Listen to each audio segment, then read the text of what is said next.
Kumusta naman, JM? Sa ngayon po, ayos naman po. Ayun po, ayos po.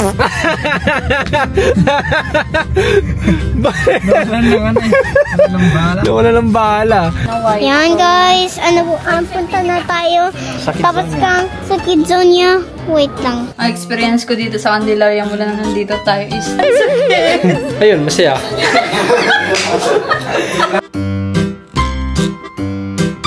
Ito si Kuya Mokmak. Ay, angas.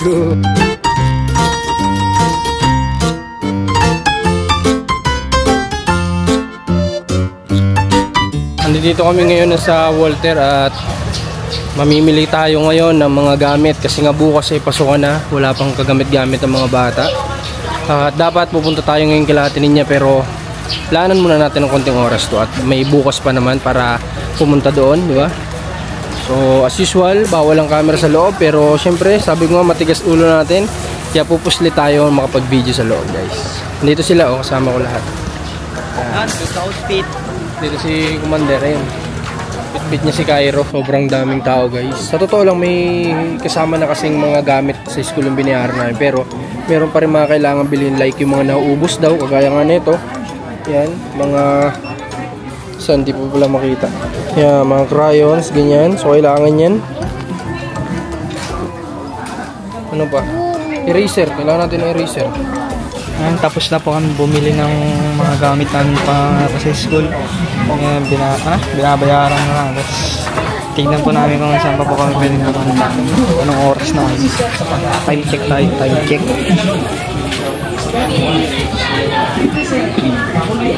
3:36. Time check. Guys my age laugh at my jokes, treat me like one of the bros. Think I'm cool but they would never date me. 'Cause girls my age have tiny waists, skin tight denim, baby faces, dance at the bar like no one's watching. And I'm just a flower on the wall, not someone you'd ever fall for. But in a couple weeks you look at me. When I get pretty, then you'll want me. I'll be picture perfect to make you happy. I'll be dancing, center of attention. Where are we going today? Sunod kanyo. Sunod. Yan, sunod na yan. Tara. Sunod na ako. Saan tayo pupunta? Nasunod yung kami ko. Oo na. Ba't nasunod? Where are you going today? We're going to Kidzonia. How? Ayun guys. Ayun guys. Nanonood tayo. Honda Civic. Honda Civic. Properly, yan. Yan guys. Punta na tayo. Tapos kang sa Kidzonia. Wait lang. Ayun guys. Ito si Kuya Mokmak. Ay, angas. Let's go. Let's go into mine. may white pa kang ganyan. Bro. Sunod sa akin no. Sunod. He want to look me. Nasunod sa akin kuya oh. Nasunod.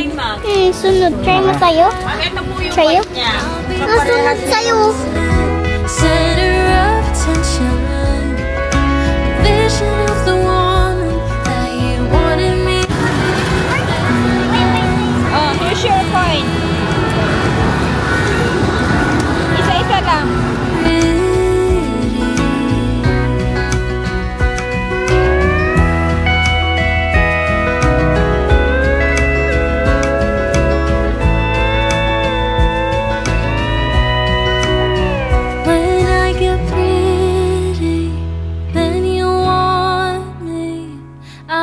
Picture perfect to make you happy.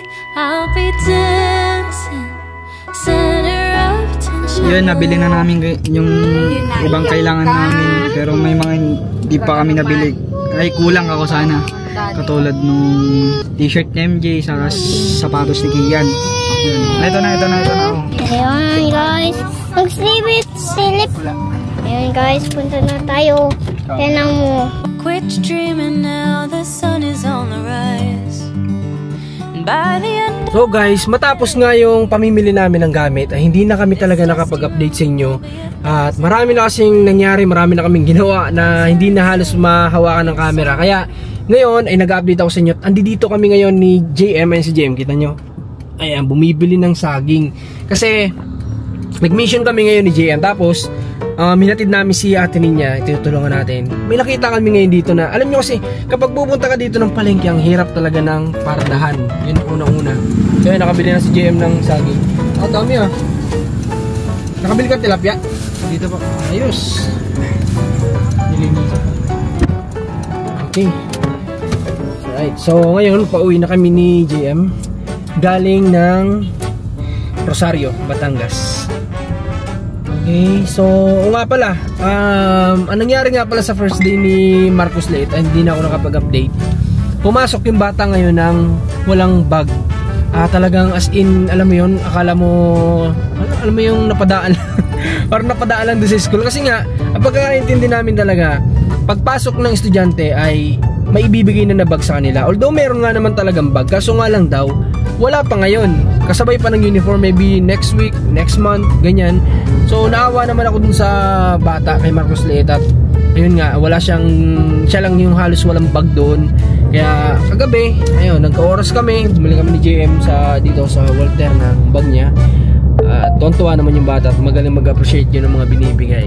Okay, so ngayon, kita-kits tayo sa bahay dahil titingnan natin, kakumustahin natin yung mga bata kung kamusta yung mga naging unang araw nila ng pag-aaral dito sa bahay ng Candelaria. At syempre bagong kaibigan, bagong experience, tatanungin natin sila mamaya. Pero si JM muna tatanungin natin. Kamusta naman JM? JM na, misaya talaga ako. Kamusta naman JM? Sa ngayon po, ayos naman po. Ayun po, ayos po.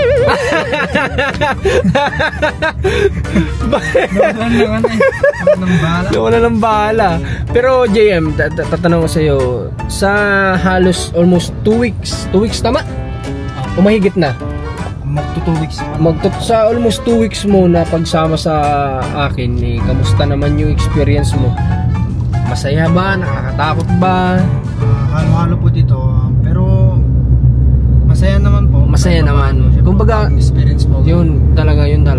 Kasi bagong experience. Sabi nga na ni Commander, sila JM daw at si Mac nakaka-experience na ngayon ng mga parang hindi pa dapat nila naranasan. Like, napunta kami ng kulungan, di ba?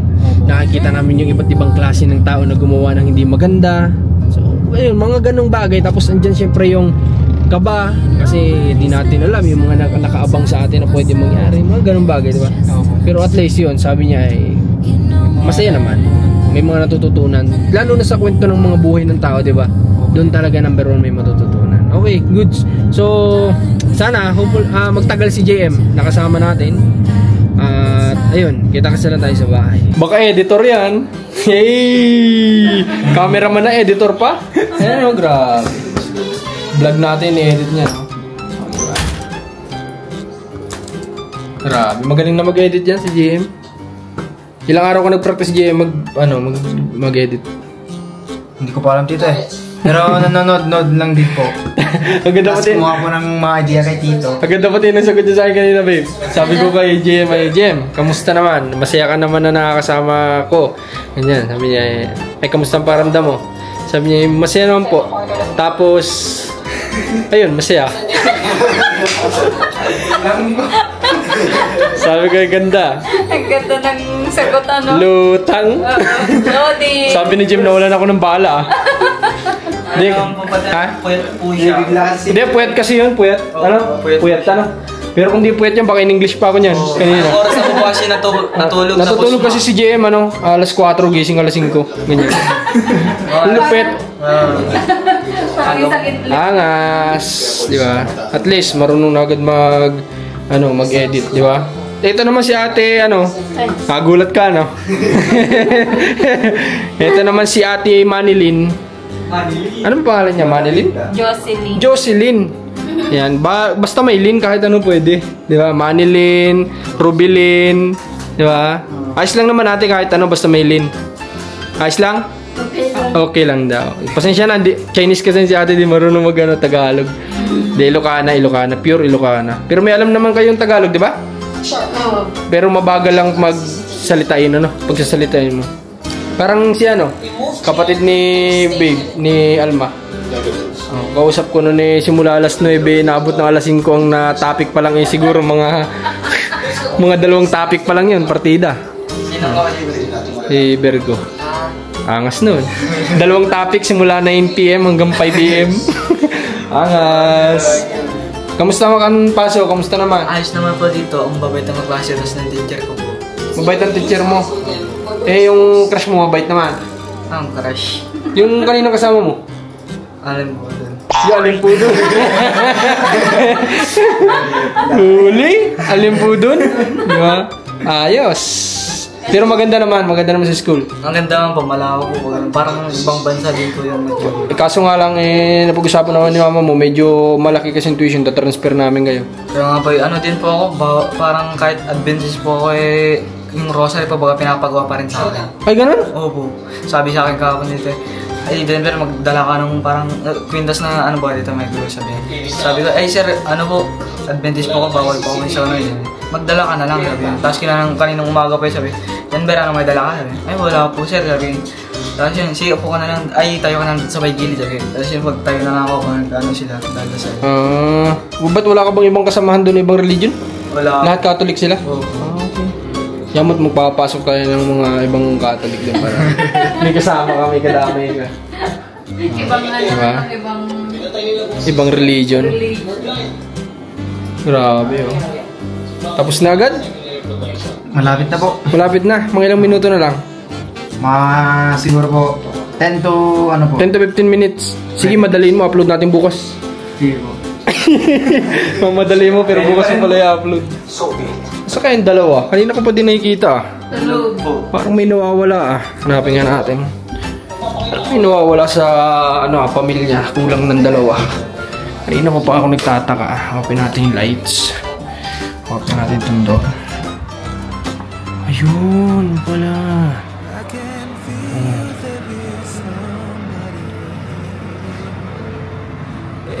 Watching over me tonight as he takes away my fears, lets me know there's a heaven out there. Yeah, he's reaching out his hand to me to wash away my tears. Pagod siguro sa school, guys. Alam nyo ba, bago pa lang si Marcos pero ang dami-dami niya na kaagad ka-close. Ang dami-dami na agad na nabibibukan sa kanya. Ang dami na agad niya. Alam mo yung mga higher level na ang tawag doon. Sabihin natin yung mga grade 8, grade 9, mga ganun. Ay na kagad siya, baka close na kagad. Sorry talaga yan si Marcos. Right, baba na tayo. Nandiyan naman pala. Ano yan? brown rice. Brown rice? Yeah. Para saan yan? Para sa aking diabetes. Diabetes? Ba't may diabetes ka ba? Sa sobrang tamis ko magmahal. Ay! Yes! Charot! Ano itong lulutuin mo na ito? Tingnan natin, guys. Oy! Parang alam ko na ito. Ano yan? Sinigang na tilapia. Yeah. Di ba? Kasi sinabi mo kanina eh. Kaya alam ko. Kaya alam mo ano? Kaya alam ko. Bukod ang kanin niya yan. Ngayon lang ulit nagbukod ka ng kanin ah. Bakit? Ano naisipan mo? Nahihilo na naman ako. Baka mataas na naman yung aking asukal sa katawan. Mataas ang asukal? Ito pala yung solusyon guys. Oh, kapag mataas yung asukal mo sa katawan. Ano? Papapakin lang to, no? Oo. Ano?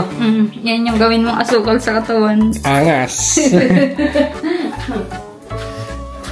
Abang-abang tayo nitong luto ni Commander. Masarap to, guys. Oh, grabe, umaasbok-asbok po, oh. Nagpags-pags pa yung camera natin, oh, yun, oh. Alright, so ngayon, kasama ko dito si Commander, syempre. Tatanungin natin siya kung ano ang experience mo dito sa Candelaria sa loob ng ilang buwan na ba tayo dito? Mula nung March tayo dito. March, April, May, June. So almost 3 months na tayo dito. Ano ang experience mo sa loob ng 3 buwan dito? Ang experience ko dito sa Candelaria mula na nandito tayo is nandito lang sa loob ng bahay. Ang sakit! Ano pang yan? Parang masisira na. parang ano yun parang real talk yun Oo. Wala bang peke lang? Yung real talk talaga. Hindi. Ang experience ko mula nung nandito nga tayo ay parang, syempre, naninibago dati. Sa Kapalongga, nakakalabas ako, kakabili ng mga foods natin, ng kailangan dito sa bahay. Dito parang hindi ako makagalaw. Bakit? Naninibago, syempre. Tapos, Di, tsaka unang-una dyan, may naalagaan ka kasi. Kaya hindi mo magawang lumabas kahit gusto mo. Isipin mo yung bata, hindi mo pwedeng iwan. Kasi once na umiyak, hindi kaya ng iba. Hindi kaya ng iba yun. Ikaw lang may kaya nun. Oo, ako lang naman kasi gusto ni Cairo. Sama. Sakit. So, meron pala tong ganda. So, ayan. At ako naman, sa experience ko naman dito sa loob ng 3 buwan, kumpara sa probinsya ng Bicol ay malaki yung adjustment, malaki din ang pagkakaiba. Yung different talaga, malaki talaga. Unang-una, since sa trabaho namin na charity vlogs, mas marami ako ditong alam mo yun, mga possible o accessible sa lahat kasi ay anytime gusto ko magdala ng pasalubong, madami akong choices. Sa Bicol kasi wala talaga, di ba? Kasi since naunawan ko yung probinsya namin, nasulok talaga yun. Na talagang wala, ulit-ulit. Groceries, bigas, di ba?